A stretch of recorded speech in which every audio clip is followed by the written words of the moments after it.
Living with D.I.D is kind of interesting because, in a lot of ways, it directly ties into my experiences as a wizard, but not only as a wizard, it also directly ties into my experiences as an artist and as a creative person.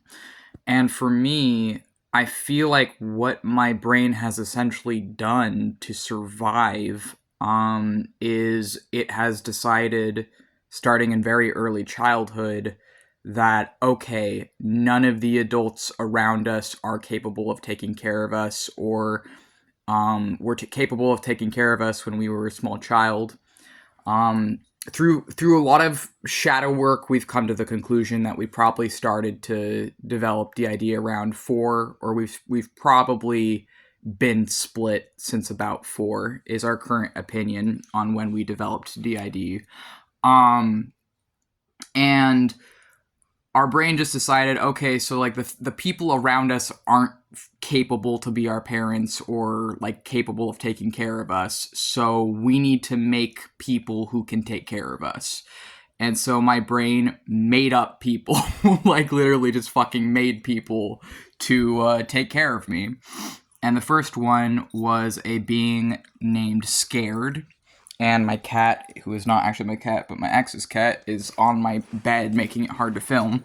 Um, but Scared was a being who was this like furry guy. He looked like a gorilla. I'm gonna move because they're trying to eat my sandwich. I mean, Opal, my cat. Sorry. Um, uh, so he looked kind of like a gorilla, except instead of a face, it's like a poncho, and instead of and he's covered in like brown fur, and his hands and feet are like kind of grayish, like dark gray, kind of like a gorilla. But he's covered in fur, brown fur, and he has a hood that's also covered in the same brown fur.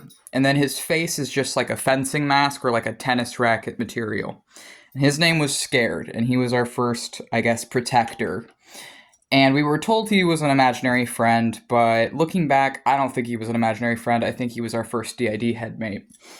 And I think that he was our first instance of our brain going, hey, we can't handle the shit going on around us, so we're going to make someone who can help us through it.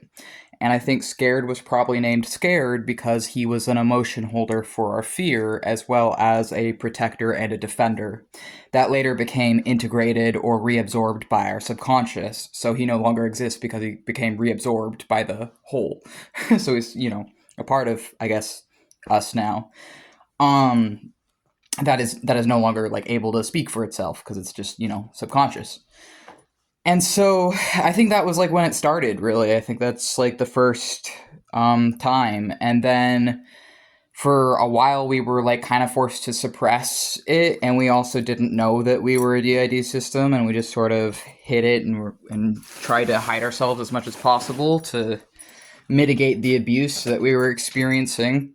And I think that it's been the last 4 years of really not running from it, and also learning about the occult and other things, that has given us relief as a system and given us a different lens for viewing our plurality and expressing our plurality. And for me, demonology has actually been extremely helpful because it's, in my opinion, like at least approaching it from a Jungian shadow work lens, demonology is literally a way of like healing all the unbalanced or hurt parts of your consciousness and yourself, but also the universe. And it's a way of balancing and healing and learning to make peace with the darker parts of yourself and the universe. And I feel like for me as a DID system, I don't derogatorily call my headmates demons, or among the many other things we consider ourselves. Uh, it's in a loving way because we mean it in the same way as like the Greek daimons. We are the gods. We are the spirits. We are humanity, and we're trying to, or nature, but we're trying to heal ourselves.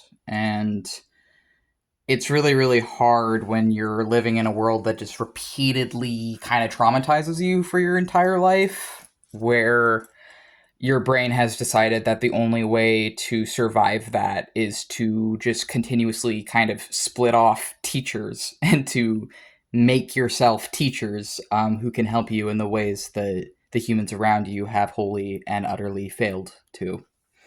And yeah, I think that it definitely ties into my wizardry. It definitely ties into my other stuff that I have going on, and I actually feel like the occult is one of the few places that I've definitely noticed. I think a higher amount of people that I highly suspect often are closeted DID systems or people with DID who don't know that they have DID, but I know that I have DID. I accept that, and I accept that my wizardry is a way of coping with it and is a way of finding balance for ourselves.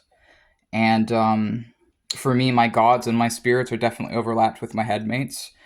And before, when we were an atheist, for about 10 years of our life, we were an atheist. And when we were an atheist, expressed, we expressed our plurality in different ways.